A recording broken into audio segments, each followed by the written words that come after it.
the Alabama Supreme Court decided that personhood, if you would, right? I mean, the reason, let's be clear on why they call these personhood bills personhood. They don't call it life bills. And the reason is because they want to say, and by they, I mean conservatives, Republicans, they want to say that the rights that we have as people, as persons under the Constitution, they also extend to fetuses and to embryos. And when they write the life begins at conception, personhood bills, they want it to exist when the egg is fertilized. And so this is perfectly consistent with IVF treatment. Sperm ends up fertilizing an egg. And there have been millions of these fertilized eggs that have been thrown away over the years. You go back at it, nobody knows exactly the numbers, but you can go back like 2012, they were reporting it was like at least 2 million at that point. Because especially if you're somebody undergoing IVF, doing that kind of egg extraction process and then the fertilization, you have to take all these drugs beforehand, injection, there's like anesthesia that is involved in the extraction of the egg, and then it gets fertilized. Like, it's quite, to do it all at once saves the patient both money and time, and then also and not all of them catch necessarily. Exactly right. It's just it's painful. It can be physically burdensome. This is where, and I don't even think this is the end. This is just down the route of where the Republicans have wanted to go,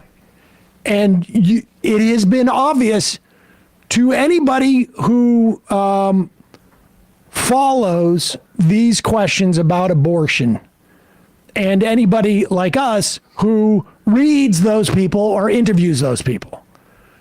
Because this is about controlling far more than whether someone gets an abortion at 16 weeks or 8 weeks or 24 weeks. This is about controlling copulation.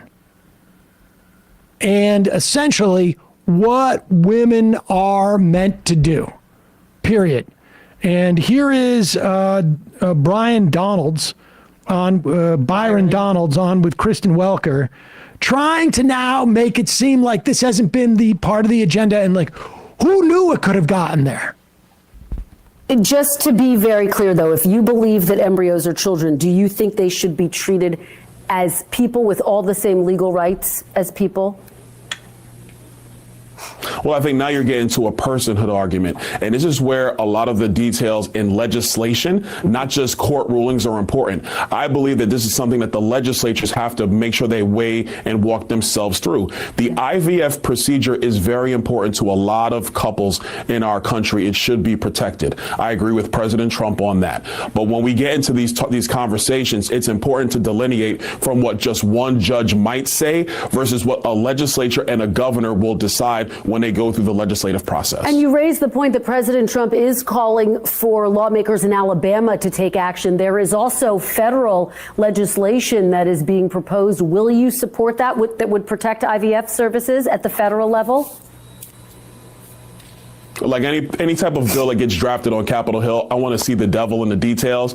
But yes, I feel I could broadly support that, because like I said, IVF is something that is so critical to a lot of couples. It helps them breed great families. Our country needs that. Breed great families? That's so creepy. When they say couples too, just know that that's a big part of this IVF decision by the Alabama Supreme Court, which cited the Bible in its decision 8-1, which is that they want to be able to cut into the ability of, say, a single woman, a single person who can get pregnant, a queer couple, a gay couple being able to do this outside of like their purview.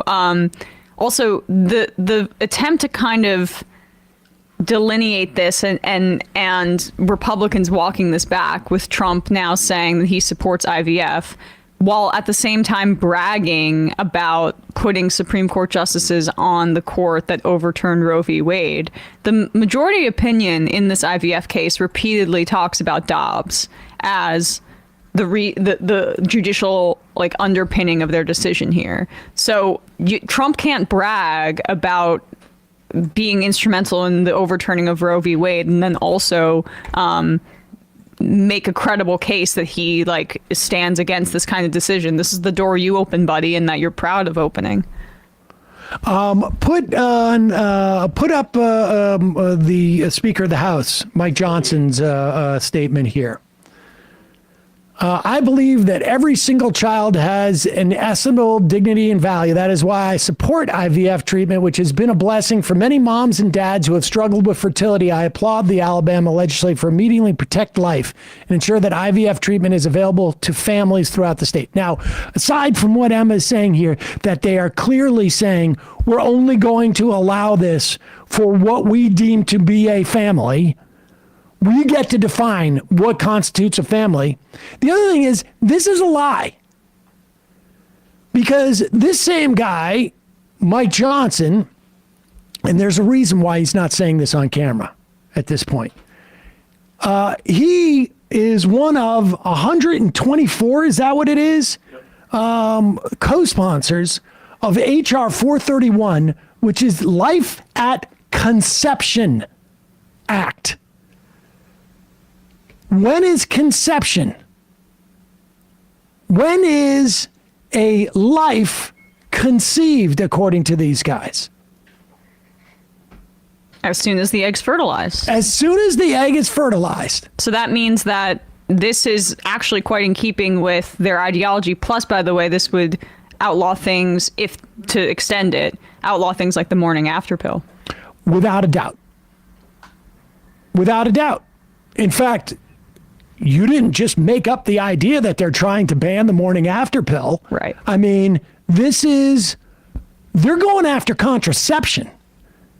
They're not just going after, when an egg is fertilized. They're going after anything that stops an egg from being fertilized. Yep. It's a joke. And the idea that Welker can allow, Donald's on there to sort of say, well, I have to see the legislation, but no. Do you believe life starts at conception? Do you believe that personhood, again, the name of that bill is Life at Conception Act? Defines a human being to include, quote, each member of the species Homo sapiens at all stages of life, including the moment of fertilization or cloning or other moment at which an individual member of the human species comes into being. So moment of fertilization, literally, that by definition constitutes IVF. That's 124 who co-sponsored it. Yeah.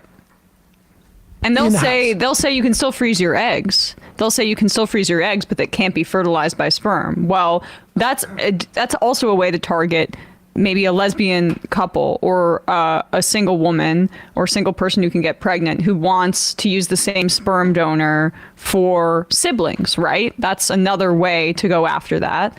And as I've said last week, just freezing eggs is an incredibly